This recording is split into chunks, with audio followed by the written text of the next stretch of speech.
আমি তাদের বিতর্কে তারা কীরকমভাবে অংশগ্রহণ করলো, তত্ত্ব উপাত্ত কীভাবে দিল, সেটি আমার দেখার বিষয় ছিল। আমি দেখেছি উভয় পক্ষই খুব সুন্দরভাবে যুক্তিসঙ্গতভাবে কথা বলেছে, তাদের স্ব উক্তিকে প্রতিষ্ঠিত করেছে। ধন্যবাদ আপনাদের সবাইকে। বিতর্কের বিষয় মোবাইল ফোন শিক্ষার সহায়ক নাকি আসক্তির বাহন। বিষয়টির পক্ষে বলবে কুলাউড়া উপজেলা দল এবং বিপক্ষে বলবে কাঁঠালিয়া উপজেলা দল। প্রথমেই পক্ষে যুক্তি উপস্থাপনের জন্য আহ্বান জানাচ্ছি কুলাউড়া উপজেলা দলের দলনেতা মানবেন্দ্র তালুকদার ঋষভকে। মানবেন্দ্র তালুকদার ঋষভ।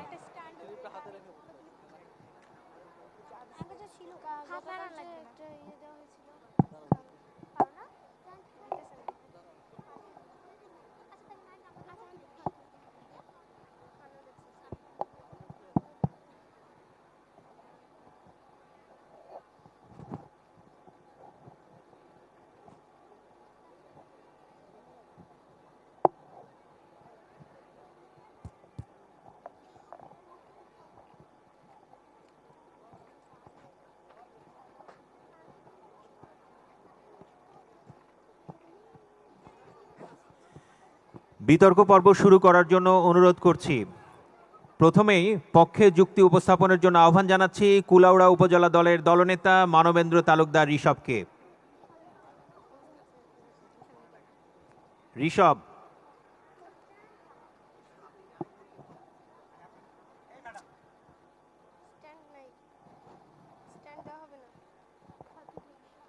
হ্যালো,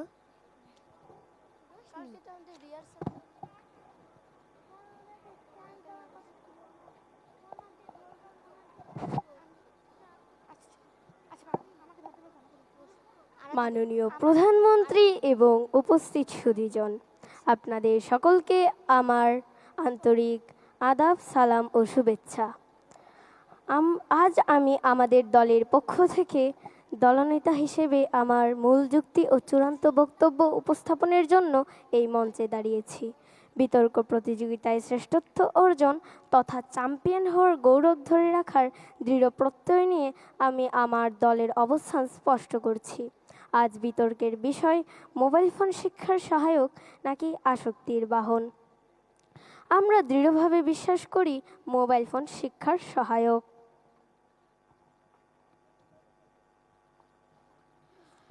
বিখ্যাত বিজ্ঞানী অ্যালবার্ট আইনস্টাইন বলেছিলেন, technological progress is like an axe in the hands of a pathological criminal. অর্থাৎ কুঠার দিয়ে যেমন গাছ কাটা যায়, তেমনি কুঠার দিয়ে অপরাধও করা যায়, দোষ কুঠারের নয়। ঠিক তেমনি আমরা যদি সঠিক নির্দেশনা ও সচেতনতা পালন করে এর শিক্ষাগত ব্যবহার নিশ্চিত করতে পারি, তবে এটি আসক্তি নয়, বরং বিশ্বকে জানার সবচেয়ে বড় শিক্ষা সহায়ক। কবিগুরু রবীন্দ্রনাথ ঠাকুর বলেছিলেন, বিপুলা এ পৃথিবীর কতটুকু জানি, দেশে দেশে কত না নগর রাজধানী, মানুষের কত কীর্তি, কত নদী গিরি সিন্ধু মরু, অজানা রয়ে গেল কত তরু। মাননীয় সভাপতি, কবিগুরুর সেই অজানাকে জানার অতৃপ্ত আকাঙ্ক্ষাকে আজ যে যন্ত্রটি হাতের মুঠোয় এনে দিয়েছে, সেই যন্ত্রটি হলো মোবাইল ফোন। এটি শিক্ষার বিরোধিতা করছে না, বরং এটি শিক্ষার একটি অপরিহার্য সহায়ক। বিশ্বের কোটি কোটি বই, গবেষণাপত্র এখন আর লাইব্রেরির সেই পুরানো আলমারিতে বন্দি নেই, তা বন্দি আছে শিক্ষার্থীর হাতের সেই ছোট্ট স্ক্রিনে। এটি শুধু আমাদের প্রাতিষ্ঠানিক শিক্ষাই দিচ্ছে না, বরং ফ্রিল্যান্সিং, কোডিং ও নতুন ভাষা শেখার মাধ্যমে বেকারত্ব দূর করছে। না, আমরা যদি সঠিক নির্দেশনার মাধ্যমে এর শিক্ষাগত মান নিশ্চিত করতে পারি, তবে এটি একটি অপরিহার্য শিক্ষা সহায়ক এবং আমাদের মেধা বিকাশে এটি সবচেয়ে বড় হাতিয়ার হয়ে উঠবে। মাননীয় সভাপতি, অতীতে ক্লাসের ফাঁকে জানালার বাইরে তাকিয়ে থাকা, ডেস্কের নিচে কাটাকুটি খেলা ও বইয়ের নিচে গল্পের বই লুকিয়ে রেখে গল্পের বই পড়ার অভ্যাস কি ছিল না? দোষ ডিভাইসের নয়, দোষ মনোযোগের। আমাদের বাংলাদেশের মূল চালিকা শক্তি হলো যুব সমাজ, আর সেই যুব সমাজকে বৈশ্বিক প্রতিযোগিতায় টিকিয়ে রাখতে মোবাইল ফোন আজ আর কোনো বিলাসিতা নয়, বরং এটি একটি অপরিহার্য শিক্ষা সহায়ক। তাই পরিশেষে বলতে চাই, সঠিক দায়িত্বশীল ও শিক্ষামুখী ব্যবহার নিশ্চিত করলে এটি আমাদের শিক্ষায় অত্যন্ত সহায়ক ভূমিকা পালন করবে।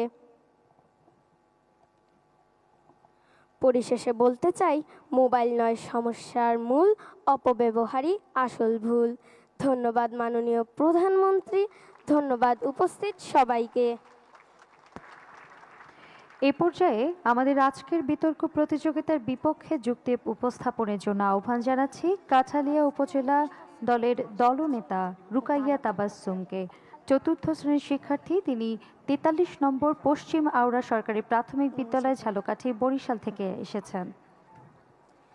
আমরা সবাই দেখতে পাচ্ছি মোবাইল ফোনে আসক্ত, 5টি মিনিট সময় পেলে মোবাইল নিয়ে ব্যস্ত। প্রাথমিক শিক্ষা পদক প্রতিযোগিতা 2026-এর পুরস্কার বিতরণী অনুষ্ঠানে উপস্থিত মাননীয় প্রধানমন্ত্রী এবং সুধীমণ্ডলী, সবাইকে আমার সালাম ও শুভেচ্ছা। আসসালামু আলাইকুম। হাতে হাতে মোবাইল আজ সবার নিত্য সাথী, তবু এর অতিরিক্ত ব্যবহার ডেকে আনে ক্ষতি। আজকের বিতর্কের বিষয় নির্ধারণ করা হয়েছে মোবাইল ফোন শিক্ষার সহায়ক নাকি আসক্তির বাহন। আমিও আমার দল বিষয়টির বিপক্ষে অবস্থান করছি। বর্তমান যুগ তথ্য প্রযুক্তির যুগ। এটা সত্য যে মোবাইল আমাদের জীবনের একটি গুরুত্বপূর্ণ অংশ। তারবিহীন ছোট্ট একটা যন্ত্র, অথচ কি প্রচণ্ড তার ক্ষমতা। গোটা পৃথিবীকে যেমন একটা পর্দায় ধারণ করে আছে, ঠিক তেমনি আমাদের মতো শিক্ষার্থীদের পিছনে মোবাইল আসক্তি নামক এক ভাইরাস ধাওয়া করে বেড়াচ্ছে। মোবাইল ফোনের মাধ্যমে শিক্ষার্থীরা সামাজিক যোগাযোগ মাধ্যম, অনলাইন গেমস এবং বিনোদনে অতিরিক্ত সময় ব্যয় করছে, যার ফলে তারা লেখাপড়ায় অনেক পিছিয়ে যাচ্ছে।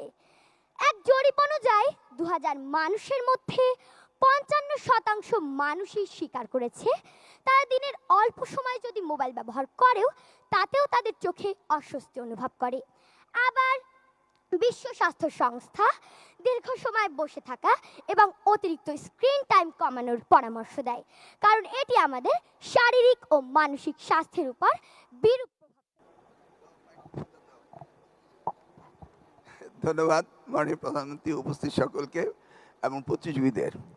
মোবাইল এতটা আসক্তি হয়েছে সেটা আমরা জানি, পক্ষে বিপক্ষে সুন্দর যুক্তি রাখলো, কিন্তু আমি কি করলাম, যে টপিক দেখলাম সাথে সাথে গুগলে সার্চ দিলাম, দেখলাম পৃথিবীতে 20টি দেশ মোবাইল বন্ধ করতে যাচ্ছে 15 ইয়ার্স ওল্ড, এবং 7 তারিখে ব্রাসেলসে তারা হ্যাশট্যাগ দিয়ে up to 15 no more mobile তারা স্লোগান দিয়েছে।